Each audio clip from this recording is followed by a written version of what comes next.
నాకు తెలిసిన వారికి 5 నియమాలు భక్సింగారులో కూడా ఉన్నాయన్నమాట. లేవు? భక్సింగారి సేవలో దైవ నియమాలైనటువంటి 5 నియమాలు లేవు? చెప్పండి. ఏం చూసాం మొదట? ఇచ్చాడా, తీసుకున్నాడా? ఆయన వస్తే ఇంకా ఏం లేదు, ఇక ఇవ్వటమే. ఏం వాళ్ళ కొడుకు ఇచ్చి పంపించాడు? ఏం కొడుకు కాస్తి కట్టబెట్టాడు ఎబ్రోను?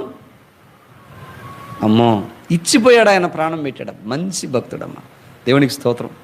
పౌలు ఎట్లా చేశాడో పౌలు సేవ అంటారు, భక్సింగ్ గారి గురించి చెప్తారు. పౌలు ఎలా చేశాడు? పౌలు దర్శనం అంటారు భక్సింగ్ గారి గురించి. దైవ నియమం ప్రకారం ఇచ్చుకుంటూ పోయాడు. తర్వాత ప్రోత్సాహపరిచాడు. ఇది కూడా నాకు గుర్తొచ్చింది ఇందాక నన్ను ధ్యానం చేసేటప్పుడు వాక్యం భక్సింగ్ గారి గురించి. ఏం తెలిసిన? పంచకట్టు కట్టుకున్న వాళ్ళని ఏం చేసేవాడు తెలుసా? వాక్యం లేపేవాడంట. ప్రత్యేకంగా వచ్చే కూడికలకు అనుకుంటా. పంచకట్టు కట్టుకున్న వాళ్ళు ఏం చేస్తారు? వీళ్ళు కూర్చుంటారంట, ఈ కోట్లు వేసుకున్న వాళ్ళు కూర్చుంటే, అరే ఆయన లేపాడా వాక్యం చెప్పడానికి? పంచకట్టు కట్టిన ఆయన లేపితే ఏం చెబుతాడంటే చెబుతాడు. చూసావా? ప్రోత్సాహపరచడం కాబోలు భవిష్యత్తు.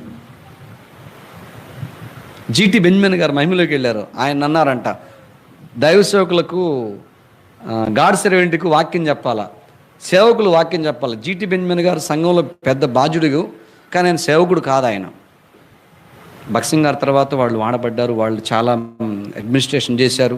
జీటీ బెంజమిన్ గారు వాళ్ళు ఉన్నారు, ఫిలిప్ గారు.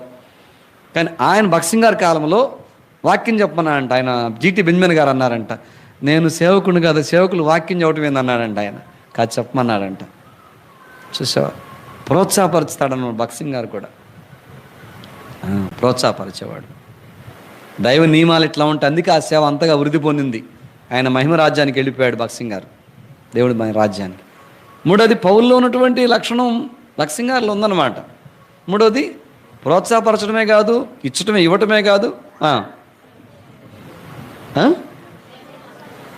దేవుని సంతోషపెట్టే పని చేశాడు. దానికోసం ఎన్ని నిందలు పడ్డాడు, ఎన్ని అవమానాలు పడ్డాడు, ఎన్ని ఆరాలు పడ్డాడు భక్సింగ్ గారు.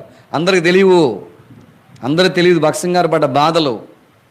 నమ్మండి, ఇక అంతే, అంతకుమించి నేను చెప్పను. అన్నీ నాకు తెలియవు, మళ్ళా కొన్ని తెలుసు. ఎన్నో బాధలు పడ్డాడు అనమాట. ఏ ప్రాంతం, ఎక్కడి నుంచి వచ్చాడు? తెలుగు కూడా రాదు ఆయనకి, తెలిసిన హైదరాబాదులో తెలుగు రాష్ట్రంలో సేవ చేశాడనమాట. ఎన్ని బాధలు పడ్డాడు. కానీ దేవుడిని మాత్రం ఏం పెట్టాడు ఆయన? దైవ నియమం అది. నాలుగోది, పౌలు ఎట్లానో భక్సింగ్ అని అటు చేశాడు. ఏంటది? నాలుగోది, దేవుడు చెప్పాడు భక్సింగ్ గారితో, ఏమన్నాడు? నీకు అవసరమైతే నీ అవసరాన్ని ఎవరికి చెప్పొద్దు. బతికి చూపించాడు భక్సింగ్ గారు తన అవసరాన్ని. మనుషులు చెప్పినట్టు నాకు తెలిసి ఆయన దర్శనం ప్రకారం వెళ్ళేటప్పుడు నాకు తెలిసి ఆయన సాక్ష్య పుస్తకంలో లేదు.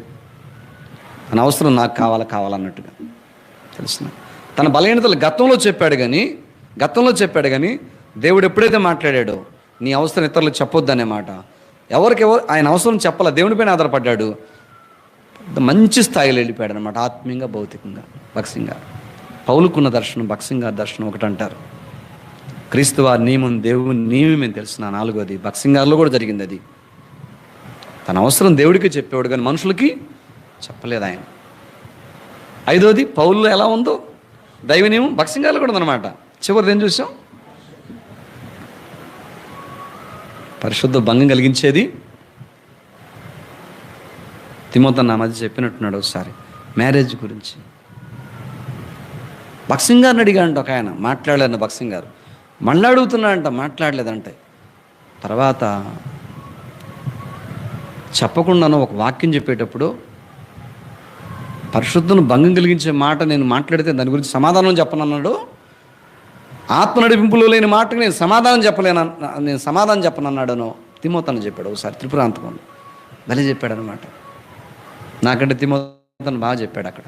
అంటే భక్సింగ్ గారిని అడుగుతుంటే పరిశుద్ధాత్మ దేవుడికి భంగం కలిగించే మాట అడుగుతుంటే నేను సమాధానం చెప్పనను, పరిశుద్ధకు భంగం కలిగించే మాట గురించాను.